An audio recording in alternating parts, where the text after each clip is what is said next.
So we finished talking about DNA, DNA structure, and DNA function, and now we're ready to move on to an overview of RNA. RNA, like DNA, is just an abbreviation. It stands for ribonucleic acid. We're going to see that RNA has a lot of things in common with DNA, but there are some unique structural and functional qualities to this molecule. So to begin, we need to remember our central dogma. DNA is transcribed into RNA, RNA is translated into protein, and proteins create traits. Now, one of the most common mistakes that students make when they're learning about RNA is they describe RNA as being made from DNA. This is not actually correct. DNA does not make RNA. Instead, DNA is used as a template to make RNA. In this slide, we can see that sort of template process beginning in a molecule of DNA. Up at the top of the slide, you can see that molecule of DNA in red. You can see a region that's in a double helix on both ends. And then you can see a region in the middle where the two DNA strands have been separated. One of those strands, this one down here, is being used as a template to make this new strand, shown in yellow, of RNA.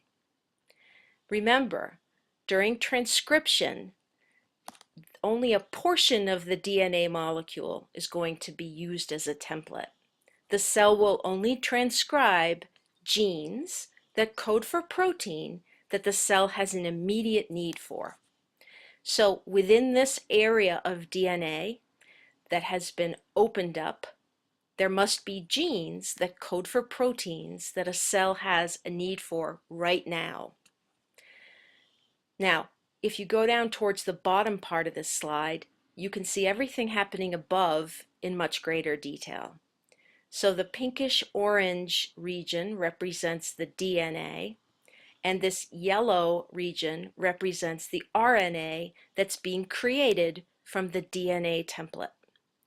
So the DNA, again, has a sugar phosphate backbone, and then bases coming off of each individual deoxyribonucleotide. You can see a G, and then a G, and then an A, and T, and C, and C. The RNA monomers are going to be matched up to the DNA in a complementary fashion. In other words, the monomer RNA, the monomer of RNA, which is called a ribonucleotide, is going to come in such a way that the bases complementary hydrogen bond to each other. So where there's a G base in the DNA, the appropriate RNA monomer will have a C base.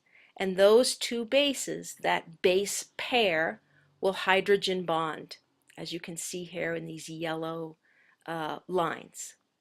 Where there's a G in the DNA, another C base will come in and complementary bind. Where there's an A in the DNA, a U will come in the RNA. Remember, RNA has one base that's different from DNA. There's no thymine in RNA. There's no T's in RNA.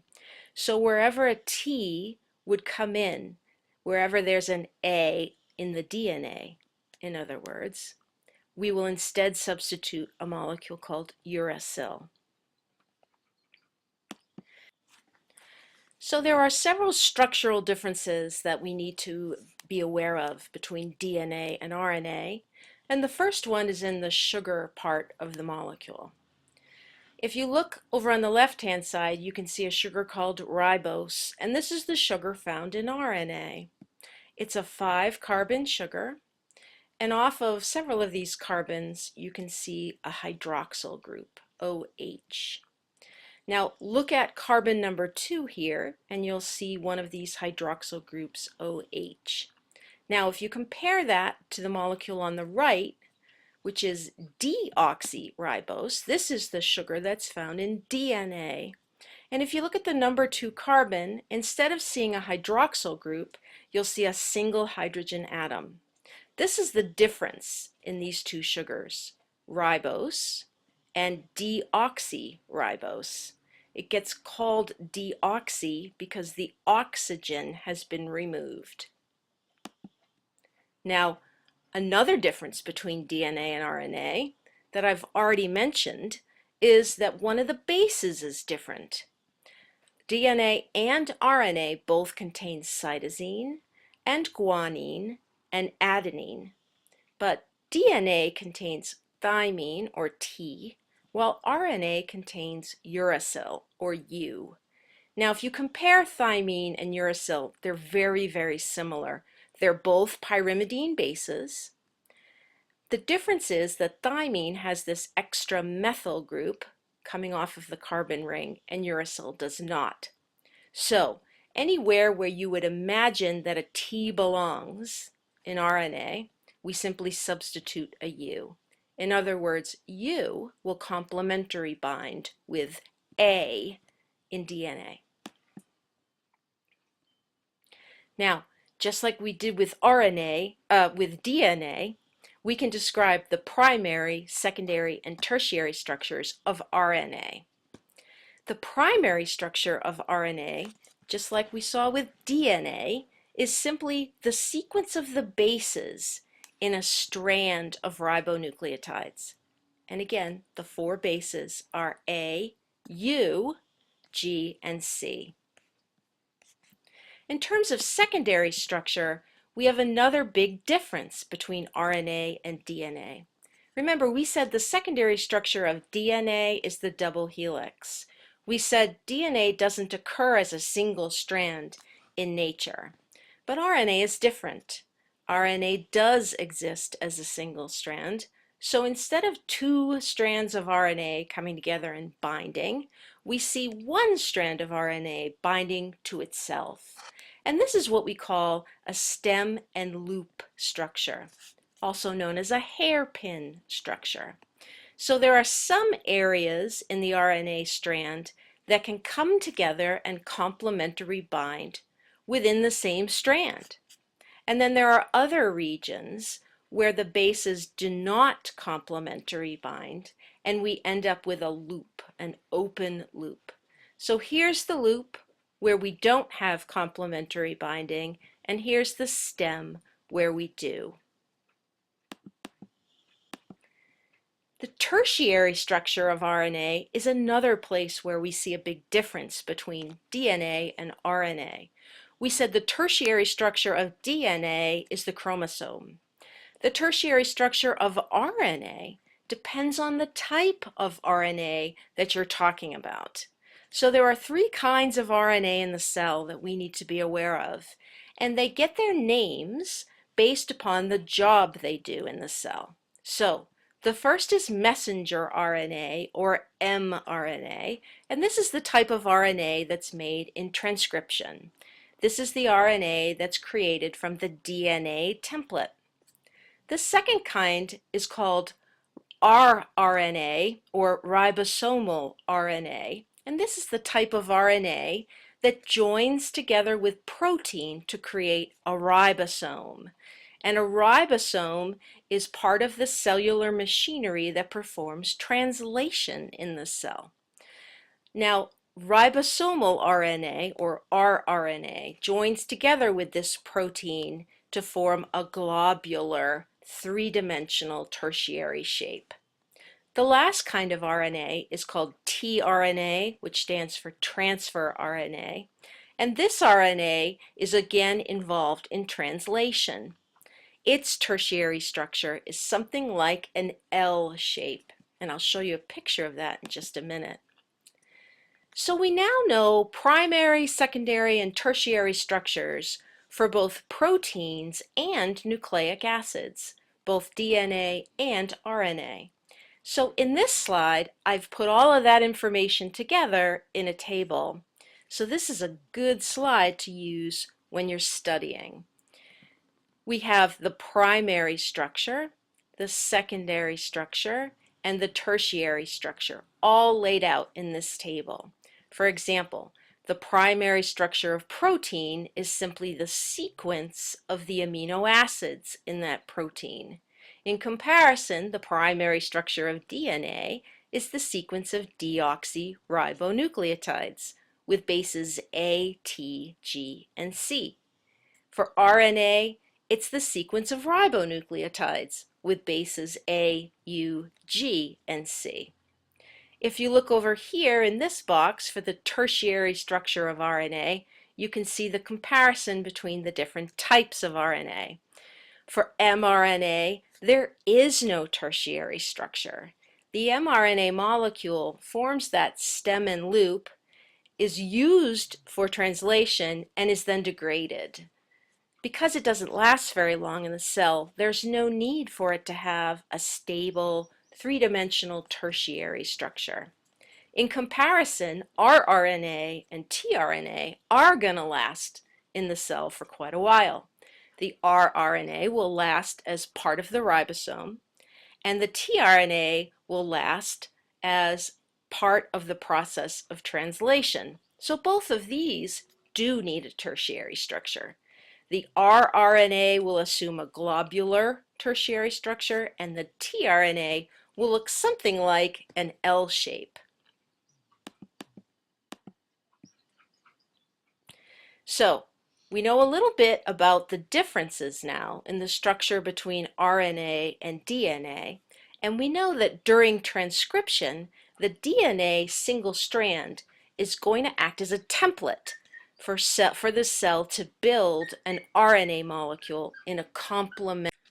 So now that we've talked about the structure of RNA and some of the important differences in structure between RNA and DNA, and how RNA is formed through the process of transcription using a DNA template, now we can say a little bit about this process known as translation, where one of the types of RNA, mRNA or messenger RNA, leaves the nucleus and comes out into the cytoplasm and is used as a template for the creation of protein. This is the process of translation. Now, mRNA in the primary structure is just some specific sequence of bases. It turns out that that code in the bases is not read base to base to base to base. Instead, it's groups of 3 bases that are called codons that provide the code necessary to build a protein. In other words, each group of 3 bases on the mRNA is a code for one amino acid. And every code gets read by the cellular machinery, and an amino acid is added on to the growing protein. Now, the codons can be any group of 3 bases on the mRNA molecule, but there are some that are very unique. There's one group of 3 bases, AUG, that's called the start codon. This is the codon that the ribosome looks for on the mRNA as the spot where translation should begin. There are also 3 codons that are known as stop codons, and these are groups of 3 bases that tell the ribosome that this is when translation should stop. The stop codons include UAA, UAG, and UGA. All of the rest of the codons represent each of the 20 amino acids that are found most commonly in proteins. Now, when we look at all of the possible combinations of A and U and G and C, we create what's known as the genetic code.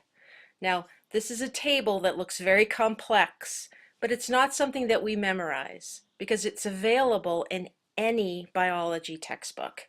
This is the code that applies to all living organisms in terms of how an RNA molecule is used to create a protein molecule. So it doesn't matter if you're talking about a bacterium or an archaeal organism or a eukaryote like a human. The genetic code is the same.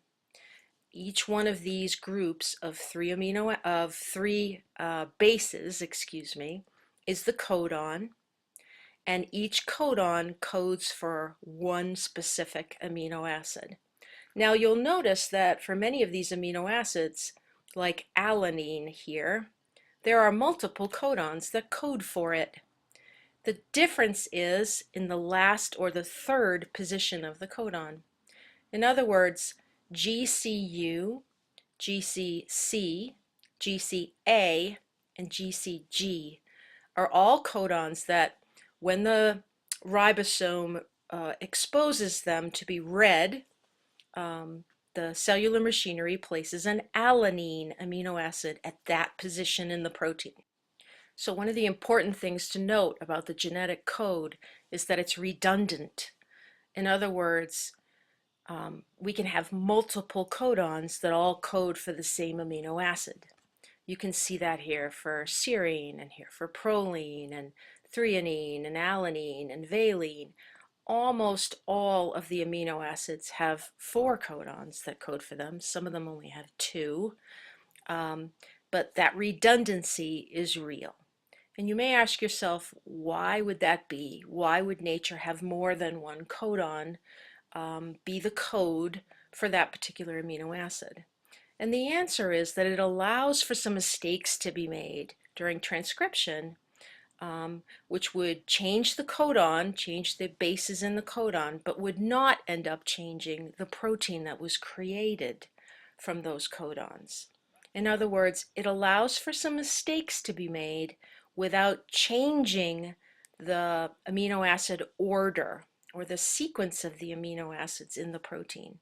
Remember, that's very important, because if you change the sequence of the amino acids, you're going to change the tertiary shape of that protein, and that's going to change the function of that protein. Having some redundancy in the genetic code allows for the same protein to be made, even though there might be some mistakes in the codon. Now you'll notice there's one particular position in the codon that has this redundancy in it, and that's the third place, the third base in the codon. For example, if you look over here at glycine, there are 4 codons that will be read or decoded to place a glycine at that position in the protein. These are GGU, GGC, GGA, and GGG. So the difference between those 4 codons is in this third position. As the mRNA is being produced through transcription, any base can be placed in that third position, and that codon will still be read in a way that allows for glycine to be placed at that position in the protein. Okay. So the next thing we need to talk about in terms of translation is how this cellular machinery involves RNA. Remember, we said we have 3 types of RNA, and one of those types is mRNA. That's the transcript. That's the molecule that contains all of the codons that provide the code to create the protein. But we still need to talk about tRNA and rRNA. tRNA is almost like a middleman in translation, or a go-between.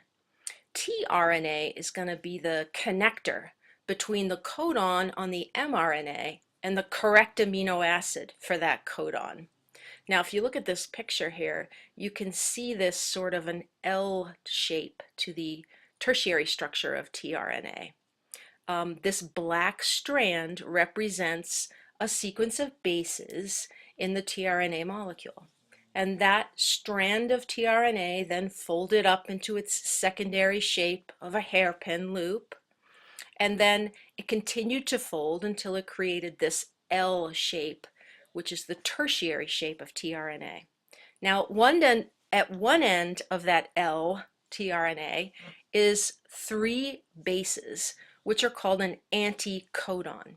And at the other end of the tRNA is an amino acid. And the way the tRNA functions is that the anticodon on the tRNA is going to come in and bind in a complementary fashion with the codon on the mRNA.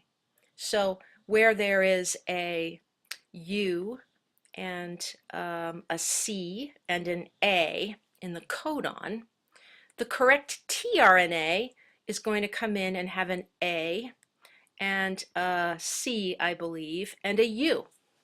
So the anticodon is going to bind in a complementary fashion to the codon, and that's the signal that this is the correct tRNA and this is the correct amino acid for the particular codon. Now, we do need to talk about the remaining player in the cellular machinery of translation, and that's the ribosome. All a ribosome is a molecule that's composed of protein and rRNA, and it has a globular three-dimensional shape.